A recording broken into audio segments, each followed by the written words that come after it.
Hello, you wonderful people, and welcome to another episode of Crime Centric. This being a show where I talk about crime dramas that I watch. For today's episode, I'm going to talk about the latest episode of Deputy. A lot of really interesting things went down in this episode, so let's break it down. Well, first and foremost, there's this whole, kind of like, this episode's kind of piggybacking off of a lot of stuff that's obviously, it's the whole thing of like, Bill being under a microscope, and not just him, his entire family being caught up in that microscope. Obviously, because the last episode, his wife got kidnapped and kind of held hostage and everything. So that and just everything else, just everything that Bill's done, obviously him arresting a cop, like so much of everything that Bill's done is kind of putting him and his family under certain scrutiny, and obviously them trying to deal with it. It's like, obviously, it's kind of hitting his daughter because she's a teenager, and it's like, why do we have to deal with all this stuff? Once again, it's like she kind of recognized, like, I think they all kind of recognize the negativity of, Bill's job, but the fact of the matter is, I think for her, it kind of hits her the most in particular. But obviously, as, Bill and Bishop were going into work, an accident happened. At first, just because of circumstances, at first I was like, oh, is this something on purpose? But it later on turns out it seems like it was a complete another accident. Obviously, Bishop kind of has to sit out of work, but obviously even in her state, because it's like she might have a concussion and everything, so they're like, Bishop is like, all right, can you do this and that, Bill? And Bill's like, all right, I'm kind of, the world, everything's going to be fine one day without you. You stick around here, you get better. Because obviously Bill's having all these meetings. For one, like he's meeting with someone about media and basically like media relations in the sense of like how to handle interviews and stuff like that. Because obviously Bill's not the most tactful person, and kind of letting him know like how he should tactfully and tactically kind of handle like, media interviews and stuff like that, and lines of questioning and stuff. So all that's happening, but there's so much already going around because it's like, well, there's the fires that are kind of he's dealing with. He's kind of coordinating with other people, offering up deputies to kind of help kind of keep the fire under control. While at the same time, they find a missing car. They find a car.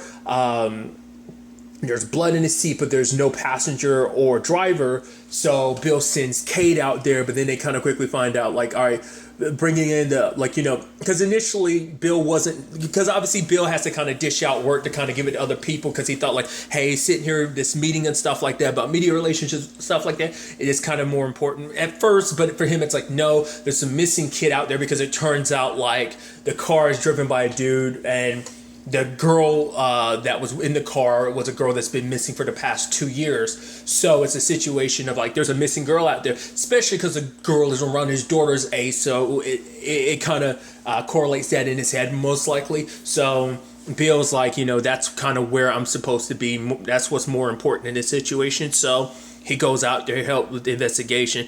Poor bastards, those two dudes that were just out there randomly that were trying to help Tulsa, but they ended up getting killed. I was like, well, one of them ends up getting killed. The other one, it seems like, because Kate ends up staying with him because, like, there was no exit wound, but, because Bill was like, I'm going to chase after this guy. Charlie and Joseph look into, the guy, end up finding out his name's Roger.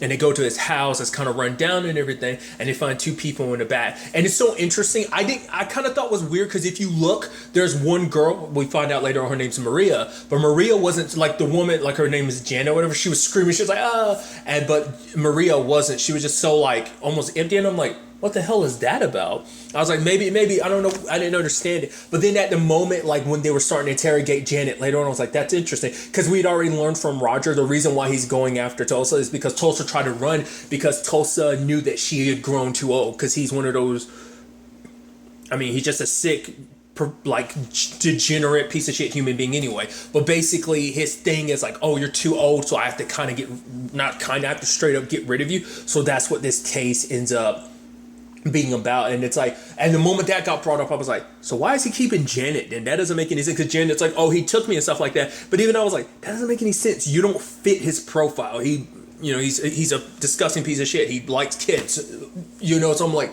what is that all about? But then Charlie points out the fact is, we looked at Maria's hand. She's got marks on her hand from the handcuffs, but you don't. And I was like, you piece of shit. You're a part of this. And the fact of the matter is, you try to play victim. That's why Maria was just kind of like like silent because you probably told her to keep her mouth shut. And she tries to be like, yeah, they've been married for a while. And the fact of the matter is she was like, trying to make it seem like, I didn't want anything to do with this. He's the one that just brings the girls in and disposes of. So, and that's even sadder when you find out the realization, because he was like, oh, like, I'll take you where the others are. And I'm like, others?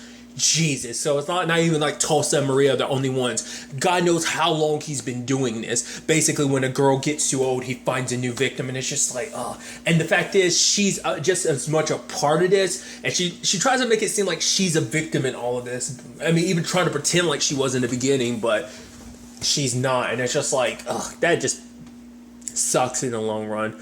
Luckily, before he could kill Tulsa, the fact is, Bill shows up in time and, promise her, he's like, I'm going to come back for you, so you just stay here. And I love when he actually catches up the dude. The dude's actually run out of ammo. So Bill's like, oh, I got 6 rounds. I'm not even going to waste them on you. I'm going to enjoy kicking your ass. And obviously it's interesting because Bill's like punching him and stuff like that, but his hand's still hurting from the accident.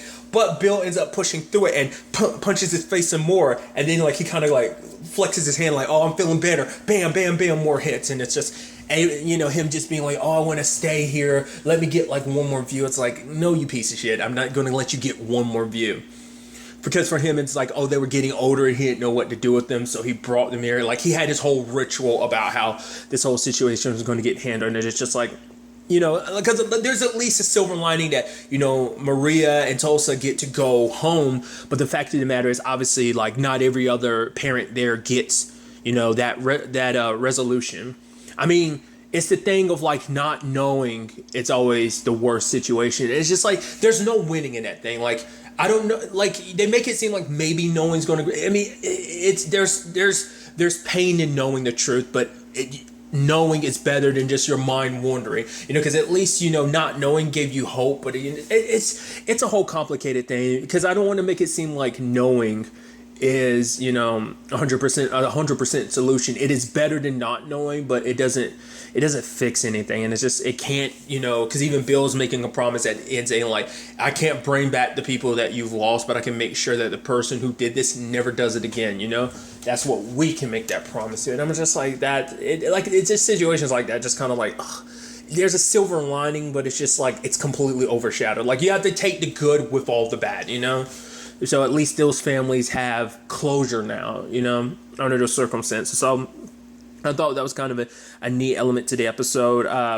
Because I was thinking maybe like the fire was going to be a bigger part of it. It's a background thing in the entire episode because obviously the whole Tulsa situation. Because I was wondering too as the episode was progressing, I was like, we actually never found out what happened. But obviously he explains that basically she ended up steering the car and caused the accident because she knew what was going to happen. Like I guess she already knew what happened to the other girls before her, so she knew what was going to happen, so she was just trying to get away.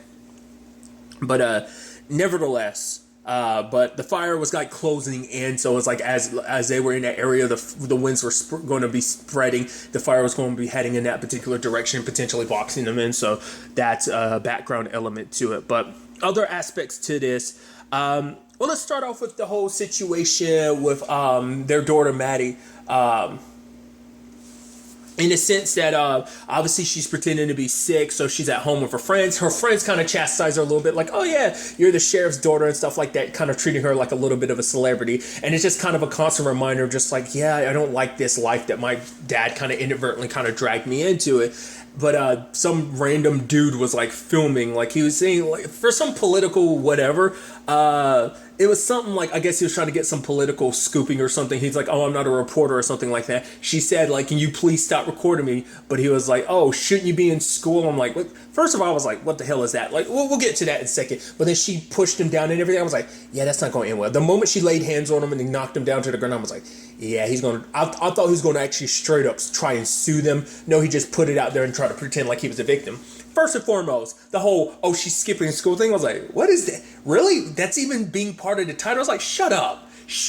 For one, I get it because the confines of it's supposed to represent like, oh, the sheriff's daughter, oh, she skipped school, which is like, come on, kids skip school. Like, that's nothing. I've skipped school. Like, I'm not saying you should. I'm not trying to glorify it, but I'm like, it's such a normal thing. But they're trying to be like, oh, because she's the sheriff's daughter, and like, oh, he has to be held to such a higher standard, so should his kids. It's like, his kids should be able to be kids, but it's just also like, you're shoving your camera in someone's face. You get your ass kicked for it, you kind of deserve it, because it's like, literally in the recording, not unless he's that asshole that like cuts around it, like, yeah, oh, she assaulted me. It's like, she asked you to stop recording, and what did you do? It's like, oh, your dad's a public figure, and I'm like, no, that still doesn't give you the right to take people's photos without their permission, because it's like, yeah, her dad might be a public figure, but she isn't a public figure, so it's like, I'm not seeing that, I don't know. Hey, I'm not that well versed in the law, so I could be mistaken, but I'm pretty sure that was definitely called. You don't record people without their permission. It was just like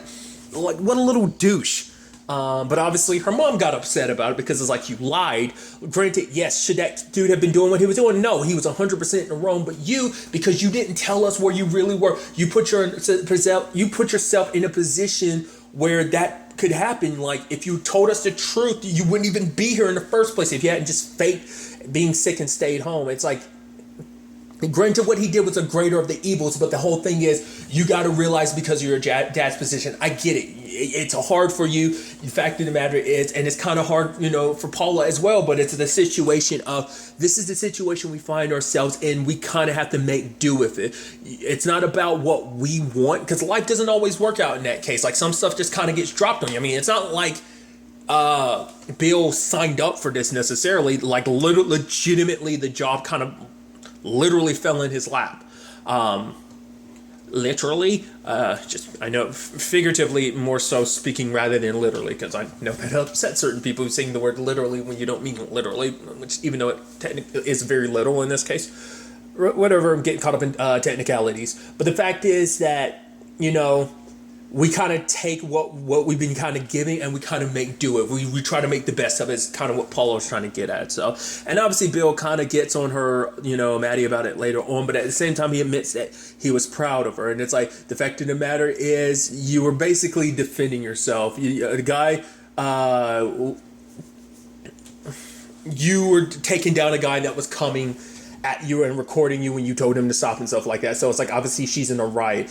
And, it's like, for him, it's like, I know this isn't the easiest situation, and the fact of the matter is, it's like, I know neither one of you asked for this. I didn't ask for this, but the fact of the matter is, he's like, I'm wondering if you'd be okay where we all stand if this became, basically insinuating, what if this became a more permanent situation? Because the way they're kind of like talking about it at the beginning, like him and Bishop, because Bishop was basically saying that like Jerry's like doing kind of a fundraiser type of situation, kind of like a party to kind of like probably get backing and support for his run for sheriff. But and obviously Bill was kind of like, oh no, he's okay with it, but maybe these circumstances made him think like, regardless of it, like, he feels like he can do so much good as sheriff. And that was kind of the whole point anyway. I might have a limited time in office, but I can do a lot of good. And I think he's starting to recognize, like, no, I can do so much with this job. I can change the way a lot of this stuff works. We can do so much good. So I think he is going to be pushing more so going forward to kind of take this, position a lot more seriously. That, I mean, not saying he didn't take it seriously before, but go like put even more of his heart into it, because for him it's like, I can't do this without you guys, because I need your help, Maddie and Paula, to make this job a thing, continue it. So I think that's kind of a neat element to it. So there's that whole situation. There's also the whole situation with Cade, because Teresa is pregnant, and the whole conversation is, oh well, do we tell the kids? And obviously she doesn't want to tell them, because she doesn't want to pull the trigger too soon, because obviously it's like kind of, I think, a false hope type of situation. It's happened before, but sadly things didn't work out. But obviously, Kate is like, no, things are going to actually work out this time, so it's all going to be good.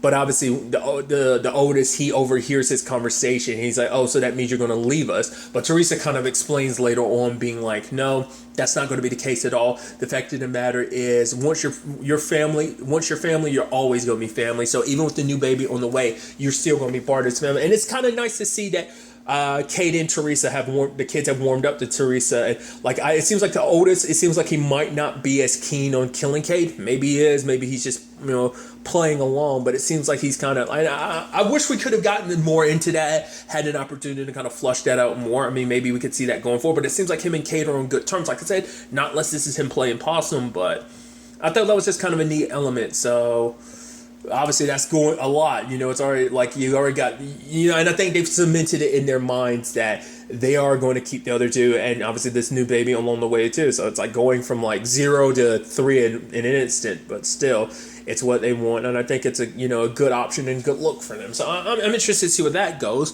But another angle to this episode I thought was interesting was the whole Bishop situation.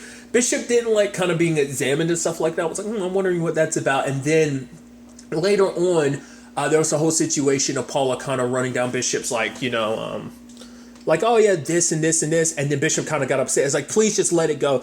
Even kind of told her girlfriend Genevieve to kind of leave because it's like, oh, she could be a little. And that's what I was wondering, because like last episode, or was it the episode before last? It might have been last episode that there was that celebration and Genevieve wasn't there. That's why I kind of thought like, oh, maybe there's something to that. Maybe I was probably reading too much into it. But later on, Bishop's like, yeah, I kind of owe you an apology. I kind of blew up at you. And Paula's like, no, come in, because she Bishop wanted to explain. And I thought it was kind of interesting, Bishop basically kind of says something that, Bishop hadn't said before. And that was like, I'm not all a girl. And I was like, okay. So remember Genevieve came across some like old photos of Bishop, and Bishop had longer hair and everything. And I was like, what is it about your past that you kind of don't want to necessarily deal with? And I think that's what it is. Like, I think it's like on those pictures, Bishop looked a little more girly and stuff like that. She looked more feminine, but she feels more like a boy. And I think that's what that was about. I mean, that's like, I'm 100% and basing that on just like, what Bishop had said in this episode. It makes me think like, oh, maybe that's what it was, because maybe you kind of feel like that's not who you are. Maybe that's who you were then, but it's not who you are now. It's not what you feel like who you are. And, she's Bishop's kind of worried that, maybe it's like, I'm not the biggest on labels, but here I am trying to label myself. So it's like Bishop's in the position of, it's a biological thing. Like, I was wondering whether Bishop is like on like some like treatments or something, like medication to kind of transition or something like that. And that was kind of in Bishop's system. And, obviously I keep saying Bishop because, I'm trying to be obviously respectful of a person's pronoun, because obviously, Bishop's in the process of figuring that out. Like, Bishop's like, I feel not like all like a girl. So, Bishop's figuring it out. And it seems like Paula's the first person that they told. And I thought that was such, an interesting element. And and Paula's like, I appreciate you telling me. Obviously, Bishop's worried about the whole situation with Genevieve of like, but what if she doesn't accept me? And it's like, you won't know until you say something. But if this kind of, scares Genevieve off, then she wasn't the right person for you in the first place, So, because obviously under these circumstances, if someone was really by your side, they support you through, the paths that you decide to go down in life, So I think, like I said, I'm curious, is that why Bishop kind of like avoids Urbass as much, because of the identity situation? I'm wondering, is it kind of like, is that something Bishop had to deal with in the past of like, kind of like, oh, what do you kind of define yourself as? Society kind of lives on labels and stuff like that. But I